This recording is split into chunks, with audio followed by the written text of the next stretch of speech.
Good morning all of you. अब जो हम देखेंगे टॉपिक उसका नाम होगा वेग स्थिरांक।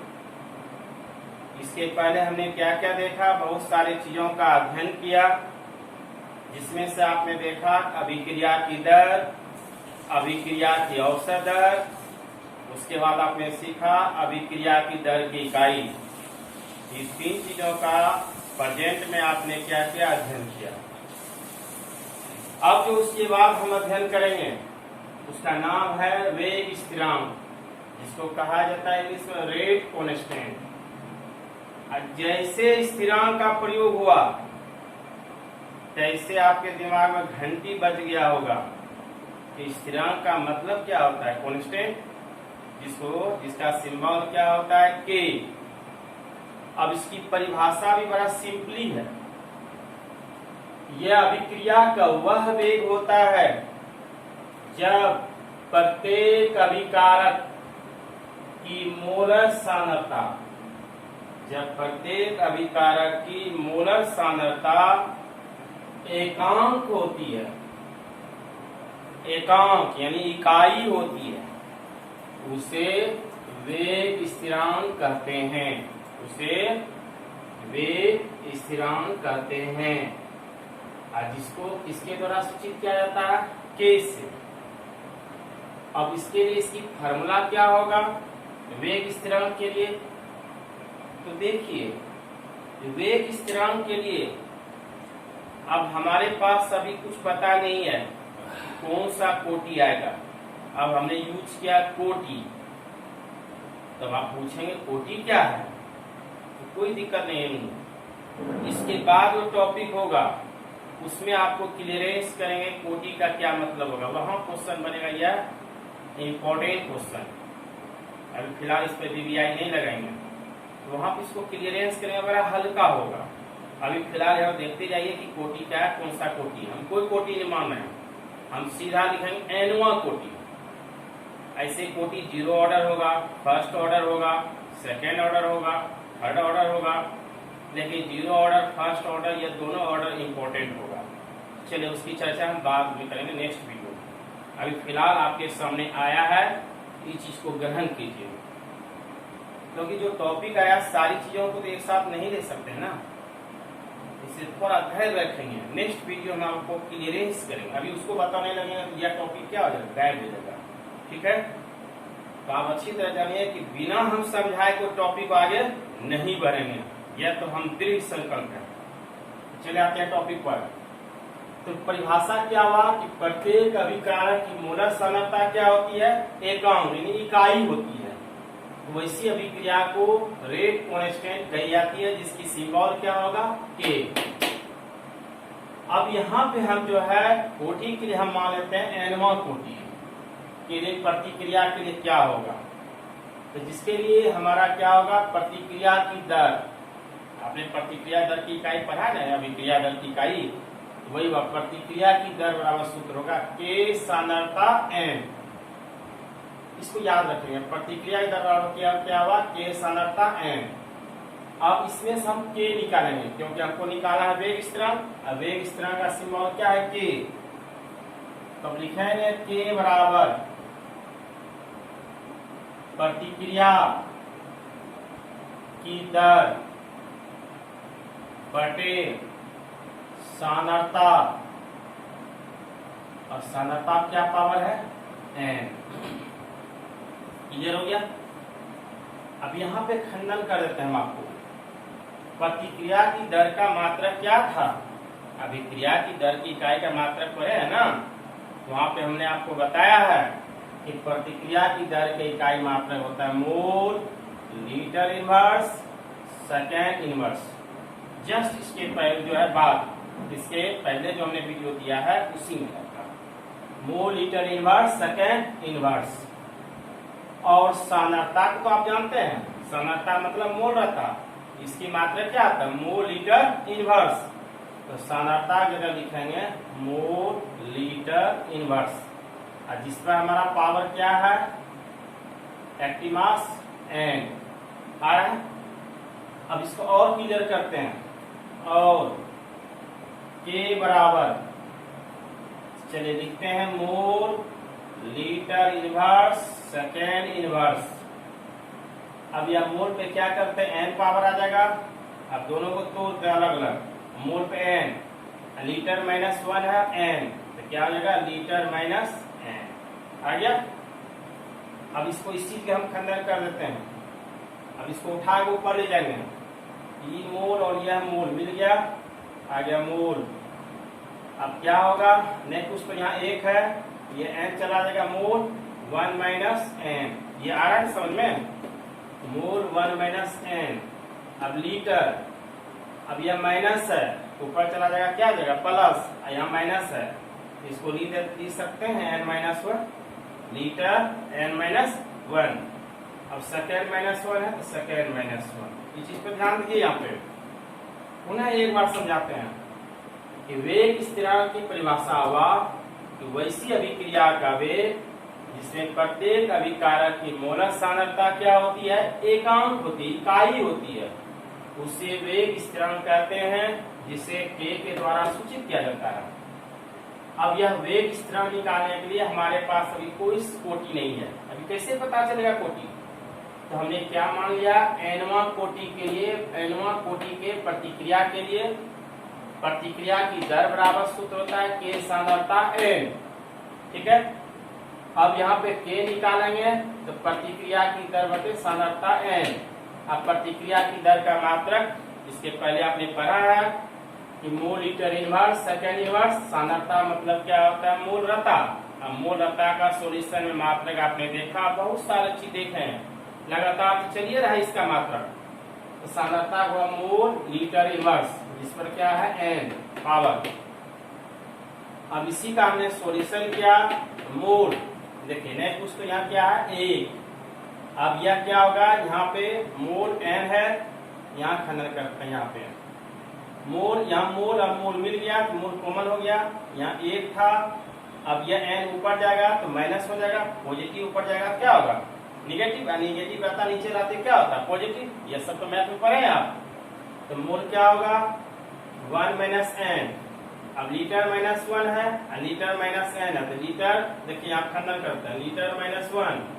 अब यह लीटर कॉमन हो गया, अब माइनस एन ऊपर जाएगा क्या आ जाएगा प्लस एन, इसी को हमने लिखा पहले लीटर एन माइनस वन, आया समझ में।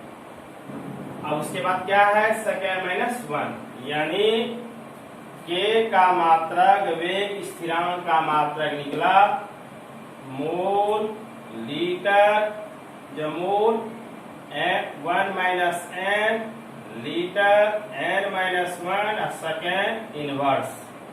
अब इसी से हम जैसा चाहेंगे वैसा हम निर्माण करेंगे, क्लियर हो गया। अब यह एनवा कोटि के लिए अभी सूत्र हो गया। अब इसी से हम निकालते हैं जीरो ऑर्डर शून्य कोटि अभिक्रिया के लिए वेग स्थिरांक क्या होगा। चलिए नीचे लिख देते हैं, यहाँ जो भी चीज हम लिखेंगे वह सारे ऑब्जेक्टिव में पूछा जाता है, यह ऑब्जेक्टिव के लिए इम्पोर्टेंट हो जाएगा।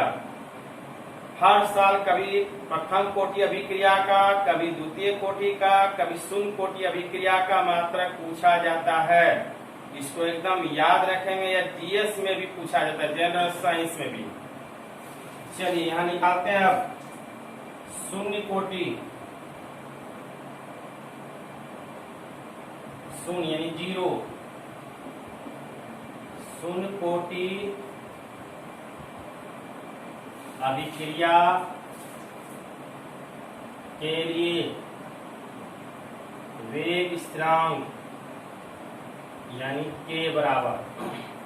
अब क्या करेंगे एन के जगह जीरो लिख देंगे, तो चलिए यहाँ क्लियर करते जाते हैं, मोल वन माइनस एन बराबर क्या है, यहाँ शून्य है क्योंकि शून्य लिए हम, तो हो जाएगा एन के जगह जीरो लीटर एन के जगह zero minus one second inverse. अब इसको क्लियर कीजिए, मोल बचा वन, मोले हुआ, लीटर जीरो माइनस वन तो हो जाएगा माइनस वन सेकेंड इनवर्स। यानी शून्य कोटि अभिक्रिया का मात्रक क्या निकला, mole litre inverse second inverse आ गया ऑब्जेक्टिव। अब शून्य कोटि के बाद प्रथम कोटि, फर्स्ट ऑर्डर, चलिए हिंदी में लिख देते हैं, प्रथम कोटि अभिक्रिया के लिए वेग स्थिरांक यानी के बराबर, या प्रथम कोटि अभिक्रिया का मात्रक, ऐसे भी होगा शून्य कोटि अभिक्रिया का मात्रक। तो यहाँ पे क्या होगा, n बराबर 1 लिए हैं आप, प्रथम है, चलिए बैठाइए यहाँ पे, मोल 1 माइनस n के जगह क्या होगा 1 लीटर, n के जगह क्या माने 1, सब में बैठा देंगे। अब सेकेंड इनवर्स, यह 0 हो गया, यह भी 0 हो गया, क्या बचा सेकेंड इनवर्स, आ गया VBI ऑब्जेक्टिव। प्रथम कोटि अभिक्रिया के लिए मात्रा क्या निकला, सेकेंड इनवर्स। nवां कोटि के लिए मात्रा क्या था, मोल 1 minus n litre n-1 second inverse. शून्य कोटि के लिए मात्रा क्या निकला था, मोल लीटर इनवर्स सेकेंड इनवर्स। प्रथम कोटि अभिक्रिया के लिए मात्रा क्या निकला, सेकेंड इनवर्स। एक और निकाल देते हैं द्वितीय कोटि के लिए।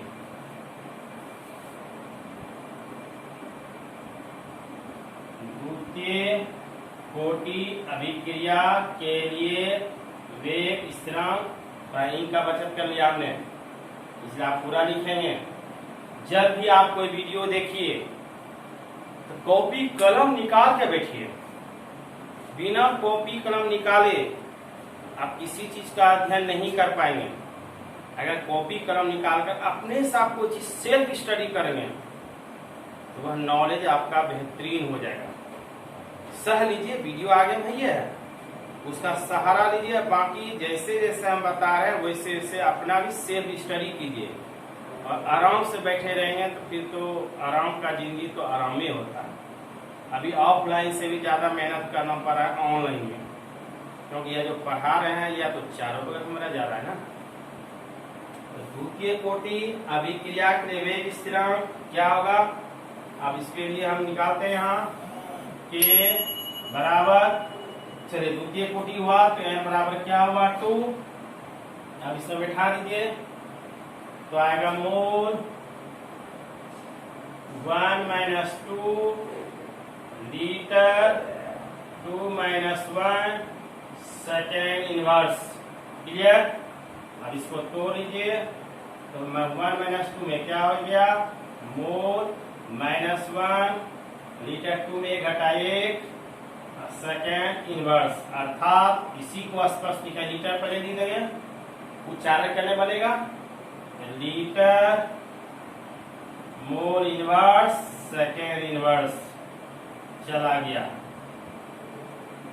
यानी जो भी आप शॉर्ट में पढ़ रहे हैं उसका ऑब्जेक्टिव के लिए आपको जबरदस्त बेनिफिट मिलेगा। एक बार पुनः रिवाइज करा देते हैं, हम जैसा चाह रहे हैं वैसा क्लास दे रहे हैं ननू, इसलिए हम भी आपसे चाहेंगे कि हमारा पढ़ाया हुआ चीज शेयर कीजिए, लाइक कीजिए, सब्सक्राइब कीजिए। आप हमको जितना जोश देंगे उतने जुनून के साथ पढ़ाएंगे। सॉलिड स्टेट में आपने थोड़ा सा हमको डिमोलाइज किया है, इसलिए केमिकल काइनेटिक्स को हम उस तरह से पढ़ा रहे हैं जिसमें आपने कल्पना भी नहीं किया होगा। वैसी चीज बराबर डिस्कशन करा रहे हैं, क्योंकि डिस्कशन ही आप चाहते हैं तो वही डिस्कशन होगा। जैसे ऑफलाइन में होता है उसी तरह से हम ऑनलाइन को भी हम ऑफलाइन बना रहे हैं। वेग स्थिरांक का सिंबल क्या हुआ, के। वेग स्थिरांक का किसे कहते हैं, तो अभिकारक की मोलर सांद्रता क्या होती है, एकांक होती है, इकाई होती है, उसे वेग स्थिरांक कहते हैं। और इसकी पहचान क्या हो गया, वेग स्थिरांक के लिए इसका सूत्र क्या है, मात्रक। वेग स्थिरांक का मात्रक क्या है, मोल जो है इसका अपना सूत्र आया, मोल 1 minus n litre n-1 second inverse. सबसे मेन फॉर्मूला इसी वेग स्थिरांक से ही सारी कोटि का निर्माण होगा। अब यह सूत्र हमारा मेन बॉस आ गया, यह बन गया सुप्रीम कोर्ट। अब इसी कोर्ट से सारे कोर्ट का निर्माण होगा। आया शून्य कोटि अभिक्रिया के लिए वेग स्थिरांक के बराबर, जिसके लिए मात्रक आया मोल litre inverse second inverse. First order reaction के लिए वेग स्थिरांक क्या हुआ, जिसका दिमाग लगाया सेकेंड इनवर्स। यह ऑब्जेक्टिव बहुत ज्यादा पूछा जाता है। यह इसके बाद प्रथम के बाद द्वितीय कोटि के लिए क्या हुआ, उसके लिए शुद्ध मात्रक आया litre mole inverse, litre mole inverse, second inverse.